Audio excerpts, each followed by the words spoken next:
नमस्कार, मैं हूं अमृता निमेश जैन और आप देख रहे हैं नादी टीवी। बुलेटिन की शुरुआत करेंगे इस वक्त की बड़ी खबर के साथ जो कि भोपाल से मिल रही है। आपको बता दें कि एक बार फिर धार भोजशाला चर्चे में आ गया है। एसआई का दल धार भोजशाला पहुंचा। सर्वे के लिए आज से खुदाई शुरू होगी। हाईकोर्ट के निर्देश पर भोजशाला का सर्वे किया जाएगा। कई सालों से भोजशाला को लेकर विवाद चल रहा था। हिंदू मुस्लिम जताते हैं अपना अपना हक इस पर और हिंदू पक्ष की मान्यता है कि यहाँ सरस्वती मंदिर है।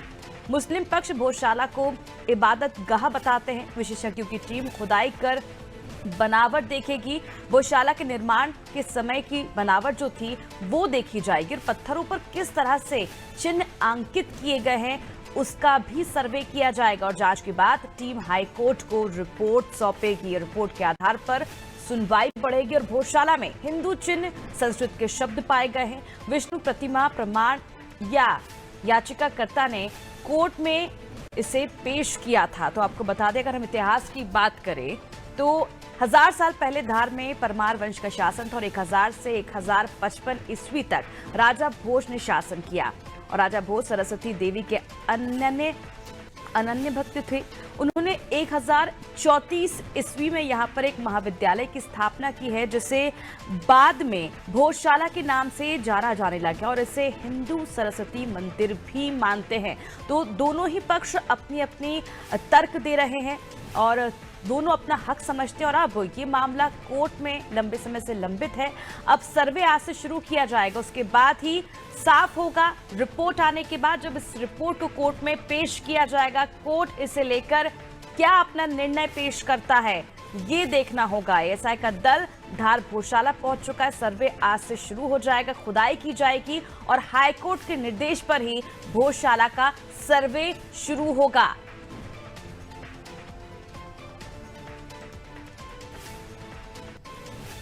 इसके साथ ही अदालत की ओर से यह भी कहा गया है कि सर्वेक्षण की कार्रवाई दोनों पक्षों को 2 प्रतिनिधियों की उपस्थिति में किया जाए और उसकी वीडियोग्राफी भी होनी चाहिए। तो देखिए, जब इसकी खुदाई की जाएगी, सर्वे किया जाएगा, तो उस दौरान वीडियोग्राफी भी कराई जाएगी। इस मामले की अगली सुनवाई 29 अप्रैल को होनी है। इसके साथ ही कोर्ट ने एसआई को 29 अप्रैल से पहले अपनी रिपोर्ट सौंपने के आदेश भी जारी कर दिए हैं।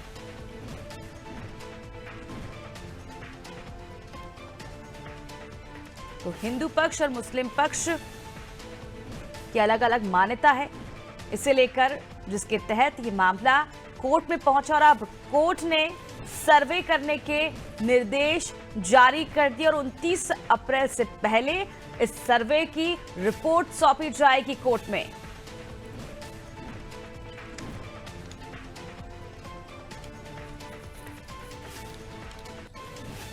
तो मध्य प्रदेश के धार स्थित भोजशाला को लेकर मध्य प्रदेश हाईकोर्ट के इंदौर बेंच के फैसले के बाद आर्कियोलॉजिकल सर्वे ऑफ इंडिया का दल आज भोजशाला का सर्वे करेगा। हाईकोर्ट के इंदौर बेंच ने पिछले हफ्ते ही आदेश जारी कर दिया था भोजशाला के एसआई सर्वे कराया जाए। हिंदू संगठनों के मुताबिक धार स्थित कमाल मौलाना मस्जिद दरअसल मां सरस्वती मंदिर भोजशाला है जिसे सन 1034 में राजा भोज ने संस्कृत की पढ़ाई के लिए बनवाया था, लेकिन बाद में मुगल आक्रांताओं ने इसे तोड़ दिया था। इसी परिसर के वैज्ञानिक सर्वेक्षण के लिए हिंदू फ्रंट फॉर जस्टिस द्वारा हाईकोर्ट में आवेदन दिया था, जिस पर सुनवाई करते हुए हाईकोर्ट की इंदौर बेंच ने एएसआई को वैज्ञानिक सर्वेक्षण करने के आदेश जारी किए हैं। एएसआई ने अब उस सर्वे से पहले धार प्रशासन एसपी से पर्याप्त सुरक्षा बल उपलब्ध कराने को कहा गया ताकि सर्वे का जो काम है उसके बीच किसी तरह की बाधा ना आए, काम ना रुके और इसकी रिपोर्ट जो है 29 अप्रैल से पहले सौंपनी होगी कोर्ट को।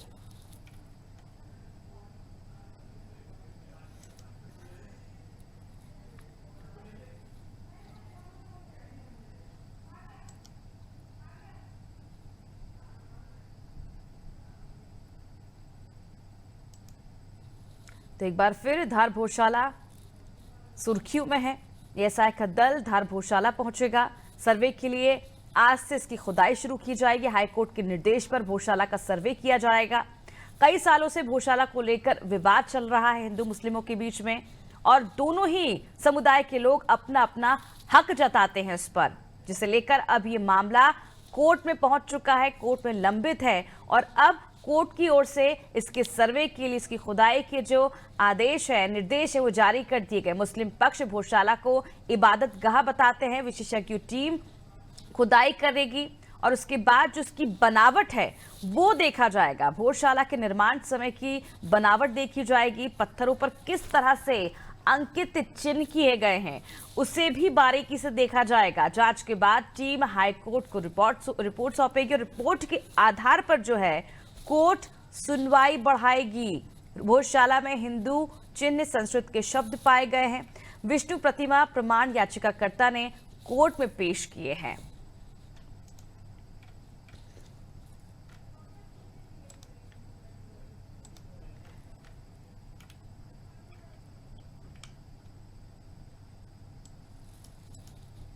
तो मध्य प्रदेश के धार स्थित भोजशाला को लेकर मध्य प्रदेश हाईकोर्ट के इंदौर बेंच के फैसले के बाद आर्कियोलॉजिकल सर्वे ऑफ इंडिया का दल आज भोजशाला का सर्वे करेगा।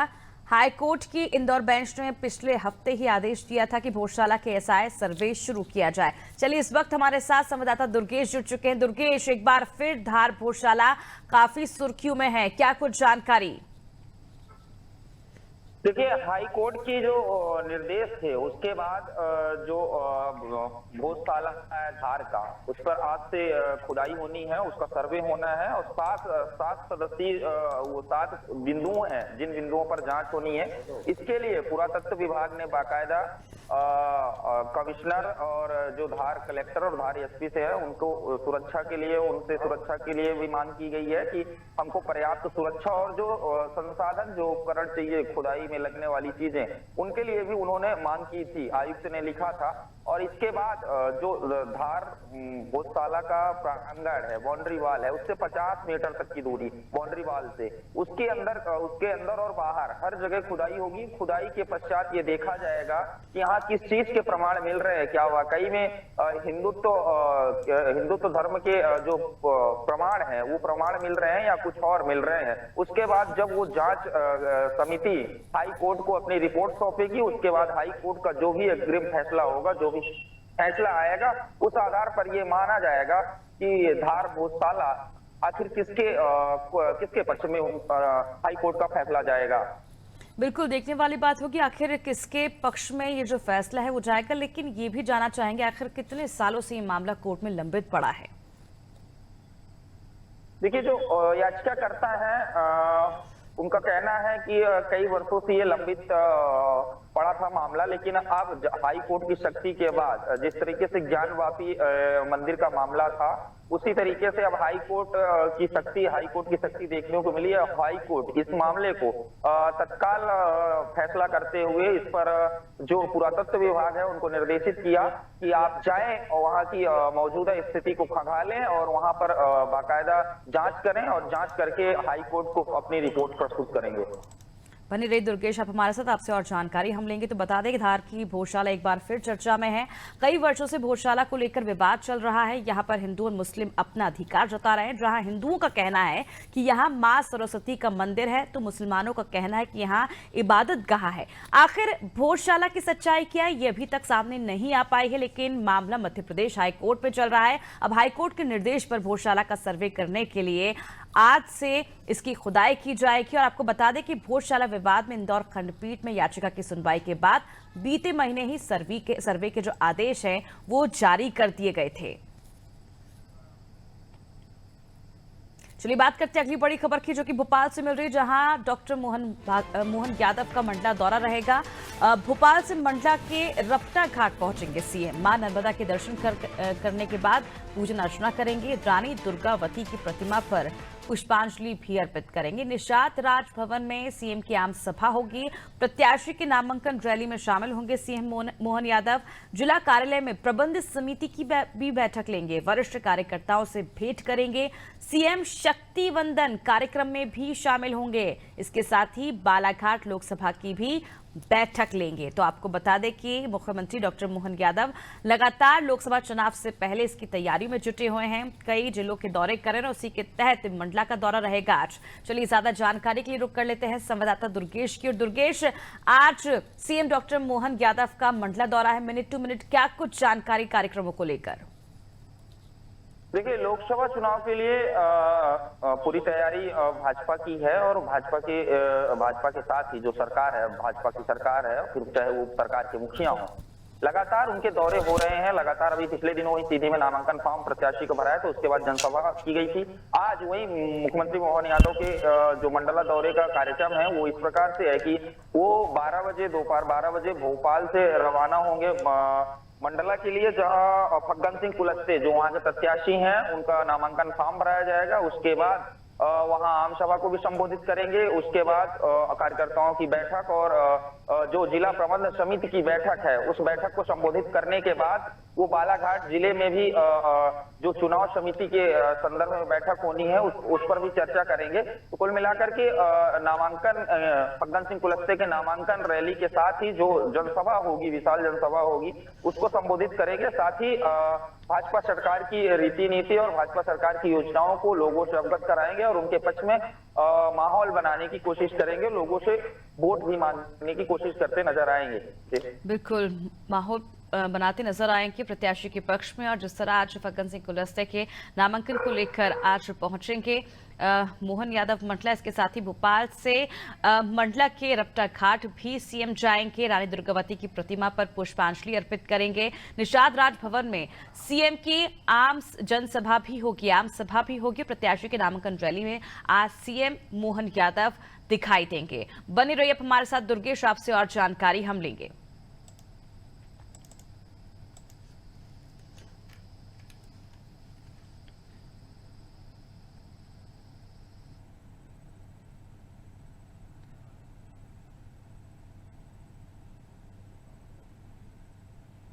तो लंबे इंतजार के बाद तीसरी लिस्ट कांग्रेस की आ चुकी है, लेकिन मध्य प्रदेश के प्रत्याशियों का नाम का ऐलान नहीं किया गया है। लेकिन आज मध्य प्रदेश के प्रत्याशियों की सूची आ सकती है। सीसी में 12 से ऊपर सीटों पर सहमति बन गई है। सूत्रों के हवाले से ये जानकारी मिल पा रही है। कई बड़े नेताओं को लड़ाया जा सकता है इस चुनाव में। आलाकमान के दखल के बाद ये फैसला लिया गया है। दिग्विजय अरुण यादव चुनाव लड़ सकते हैं, जीतू पटवारी और उमंग चुनाव नहीं लड़ेंगे। जिस तरह से ये अटकलें कयास लगाए जा रहे थे पहले कि इस बार जो टिकट है वो जीतू पटवारी उमंग सिंगार को दी जा सकती है, लेकिन ये कहीं ना कहीं सूत्रों के हवाले से ये खबर पहुंची है कि जीतू पटवारी और उमंग सिंगार इस बार चुनाव नहीं लड़ेंगे। उन्हें लोकसभा चुनाव पर नहीं उतारा जाएगा। दिग्विजय सिंह और अरुण यादव जो है वो चुनाव लड़ सकते हैं। चलिए विस्तार से जानकारी लेंगे। हमारे साथ दुर्गेश बने हुए हैं। दुर्गेश, कांग्रेस की तीसरी सूची तो जारी ऑफिशियली तौर पर नहीं हुई है, लेकिन क्या लगता है कि आज सीईसी की बैठक के बाद लगातार हमने देखा था मंथन शुरू है, काफी लंबे इंतजार के बाद तीसरी सूची आ गई, लेकिन सूत्रों के हवाले से खबर मिल रही है कि मध्य प्रदेश की जो बची हुई सीटें हैं उसका अब तक ऐलान नहीं हो पाया। क्या समझे कि आज कांग्रेस अपनी अगली सूची जारी कर सकती है जिसमें मध्य प्रदेश के जो प्रत्याशियों के नाम है उनका जो इंतजार है वो कहीं ना कहीं खत्म होगा? देखिए, इंतजार तो सबको था। जो कांग्रेस के उम्मीदवार थे, कांग्रेस के उम्मीदवार जो दावेदारी कर रहे थे, उनके साथ ही इंतजार कांग्रेस के प्रदेश अध्यक्ष को भी था, इंतजार तमाम पत्रकार साथियों को भी था, इंतजार भाजपा के तमाम नेताओं को भी था। बैठकें दर बैठकें होती रही कांग्रेस की, लेकिन जो सूची है मध्य प्रदेश के उम्मीदवारों की बची हुई 18 सीटों पर, उनके नामों का ऐलान नहीं हो पाया। हालांकि कल जीतू पटवारी बैठक से बाहर निकलने के बाद मीडिया से चर्चा करते हुए उन्होंने कहा था कि नामों पर सहमति बन गई है और सर्वसम्मति, सबकी सहमति से नामों पर सहमति बनी है। सूची तैयार हो गई है। आज सुबह तक आने की उम्मीद थी, लेकिन अभी तक आई नहीं है। देखना यही होगा कि सूची कब तक आती है। लेकिन सबसे बड़ी दिलचस्प बात यह है कि जिस तरीके से कयास लगाए जा रहे थे कि जो दिग्गज नेता है वो चुनाव मैदान में नहीं आना चाह रहे हैं, वो चुनाव मैदान में लड़ना नहीं चाह रहे हैं, लेकिन ऐसा कुछ भी नहीं। जो सूची आएगी उसमें वरिष्ठ नेता, पूर्व मुख्यमंत्री दिग्विजय सिंह जी, पूर्व केंद्रीय मंत्री अरुण यादव, पूर्व केंद्रीय मंत्री अरुण यादव सहित कई बड़े दिग्गज नेता जो हैं वो चुनाव लड़ते नजर आएंगे आपको। वहीं जीतू पटवारी और प्रदेश अध्यक्ष जीतू पटवारी और उमंग सिंगार के भी लड़ने की चर्चाएं थी, लेकिन उन्होंने स्पष्ट मना किया, क्योंकि जीतू पटवारी का संसदीय क्षेत्र इंदौर आता है और इंदौर 35 सालों से भाजपा का कब्जा रहा है। ऐसे में जीतू पटवारी कोई रिस्क नहीं लेना चाहते। यही वजह रही कि वहां से जैन समुदाय से आने वाले युवा नेता अक्षत कांति बंबू को नाम पर उन्होंने प्रस्ताव भेजा था और संभवतः इस नाम पर मुहर भी लग गई है।